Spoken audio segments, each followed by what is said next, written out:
എടോ, ഒരു ഇന്ത്യൻ പൗരൻ എന്ന നിലയിൽ അതിന്റെ മൗലികാവകാശ എനിക്ക് നേരിട്ടറിയിക്കണം. അതിന്റെ അഡ്രസ് കല്യാണം കഴിക്കാൻ തന്നെ. തനിക്ക് എങ്ങനെ മനസ്സിലായി? കല്യാണം കഴിക്കാൻ തന്നെടാ. എടോ, താൻ കൂടുതൽ വായൊന്നും അടിക്കണ്ട. താൻ ആ പരിപാടി ഇടയ്ക്ക് കെട്ടായപ്പോഴതിനെ കുറിച്ച് എന്ത് പറയുന്നു? ഞാൻ ആരാണോ? ഞാനോ? ഞാൻ നിന്റെ തൊണ്ട.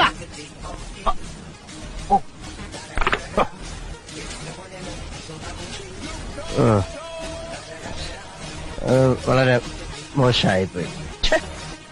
അയാളുടെ തന്തയ്ക്ക് പറയാന്ന് പറഞ്ഞ, പക്ഷെ അയാൾ എന്നോട് അങ്ങനെ പറഞ്ഞോണ്ടല്ലേ മോശമായിപ്പോയി. എന്നിട്ട് വിളിച്ച് സോറി പറഞ്ഞേക്കാം. അയാളുടെ തന്തയ്ക്കൊക്കെ പറയാന്ന് പറഞ്ഞ. ഹലോ, ദുരക്ഷ ഇപ്പോഴേ ഒരാള് വിളിച്ച് തന്റെ തന്തയ്ക്ക് പറഞ്ഞില്ലേ, അത് ആരാണെന്ന് തനിക്ക് അറിയോ? ഞാനോ? ഞാൻ തന്നെയാ തന്തയ്ക്ക് വിളിച്ച ആള്. ഞാനോ? ഞാൻ നിന്റെ തന്തയാടാ, തന്ത. ഒരാളുടെ തന്തയ്ക്ക് പറഞ്ഞു എന്തൊരാശ്വാസം.